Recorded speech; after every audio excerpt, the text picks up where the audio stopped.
Parfait, parfait, on a vu comment sélectionner un élément, mais qu'est-ce qui se passe si on veut en sélectionner plusieurs? Si on veut faire une apparition de plusieurs éléments, par exemple.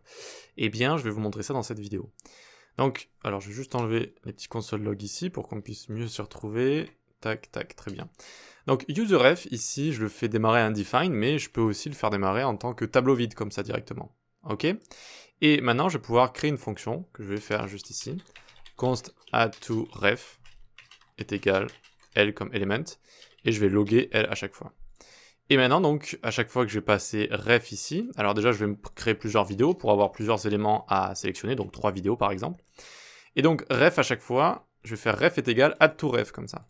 Et ça va appeler la méthode add2ref ici, avec en argument l'élément que je sélectionne. Ok?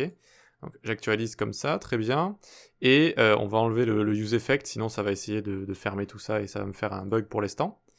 Très bien, très bien. Donc maintenant, passons ici dans la console, et voyez que j'ai mes 3 éléments qui sont juste là, qui sont logués en fait. J'actualise, hop, j'ai mes 3 éléments qui ont bien été logués. Donc j'ai juste à créer une méthode, à la passer dans ref ici, donc ça va appeler cette méthode au moment de faire la référence, d'accord, d'enregistrer, de sélectionner cet élément, avec en argument ici, eh bien l'élément sélectionné. Parfait, maintenant qu'est-ce qu'il me reste à faire tout simplement?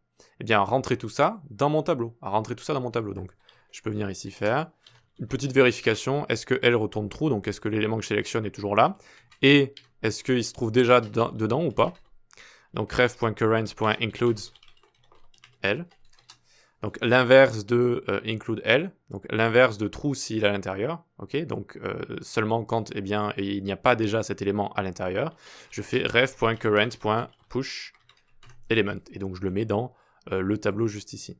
Et donc là, je peux rouvrir mon useEffect, et au lieu de faire un set timeout, je vais juste log ref pour voir si ça fonctionne.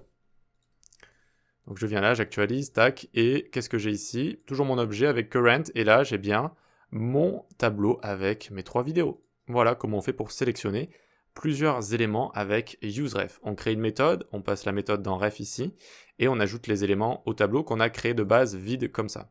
Ok? J'espère que vous n'avez pas de mal avec ceci. Ref.current.includes L. Est-ce que mon tableau inclut déjà l'élément? Si c'est le cas, ça va retourner true. Donc, si je mets inverse de true, ça fait false. Donc, ça lancera pas ce if en fait. S'il y a un élément qui est déjà à l'intérieur, ça lancera pas ce if. Voilà pour ça. J'ai pas plus de choses à dire sur ça. Donc, on passe à la